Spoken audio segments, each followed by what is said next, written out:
Uy, saan tayo magla-lunch? Saan nga ba? May baon kayo? Hey guys, bago mag-lunch, alam niyo ba yung e-salad?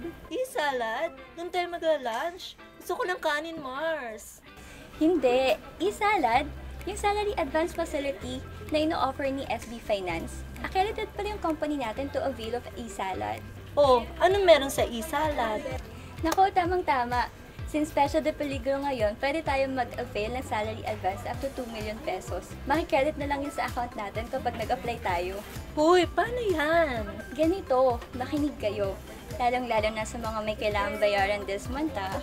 Pwede nyo yung i-access online. Visit nyo lang yung www.sbfinance.com.ph tapos punta kayo sa e-salad at i-click yung non-security bank payroll, drop down, and apply here.